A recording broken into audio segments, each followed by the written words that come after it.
Sementara itu, Polda Banten mengungkap kasus produksi oli palsu di Kabupaten Tangerang. Dalam pengungkapan tersebut, penyidik berhasil menangkap tersangka berinisial HB dan HW. Wakil Direktur Reserse Kriminal Khusus Polda Banten, AKBP Wiwin Setiawan mengatakan, tersangka HW diketahui sudah memproduksi oli palsu sejak 2023 dan sempat berhenti pada awal 2024. Kemudian kembali memproduksi pada April 2024 setelah bertemu dengan tersangka HB dan mendapat pemodal baru. Modus yang dilakukan oleh para tersangka dengan cara membeli oli dari perusahaan lalu diolah kembali di lokasi produksi mereka serta dikemas ulang dengan membuat merek oli yang beredar di pasaran.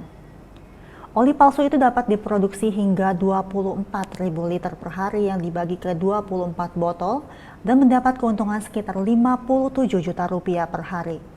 Sehingga selama 3 bulan para tersangka berhasil meraup omset sebesar 5,2 miliar rupiah.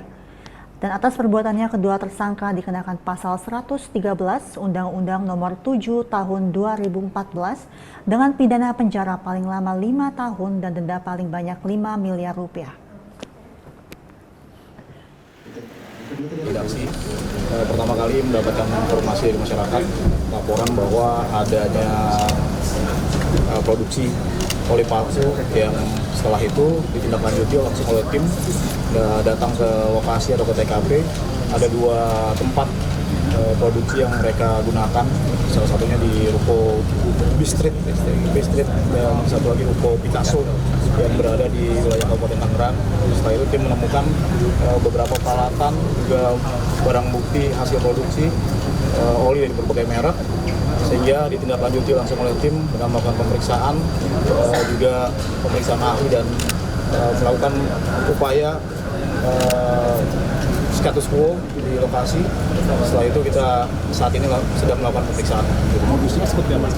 Modus operandi yang dilakukan oleh para tersangka ini, jadi yang pertama, tersangka memang sebelumnya dari 2 tersangka yang kita amankan, 1 orang ini memang dari tahun 2023 dari hasil pemeriksaan itu sudah melakukan kegiatan yang sama dengan melakukan produksi oli, tapi sempat terhenti di 2024 awal di bulan April sesuai hasil pemeriksaan para tersangka. Jadi setelah ketemu dengan tersangka HW, mereka akhirnya bekerja sama dan mendapatkan modal baru dan melakukan produksi atau usaha produksi oli kembali gitu. Jadi di situ. Terus yang kedua, mereka melakukan produksi oli ini dengan membeli oli dari salah satu perusahaan.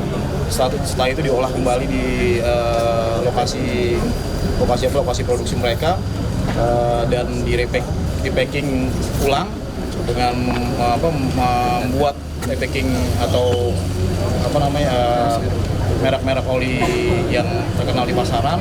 Setelah itu diperjualbelikan melalui distributor yang ada di sekitaran wilayah Banten sampai dengan ke wilayah Kalimantan.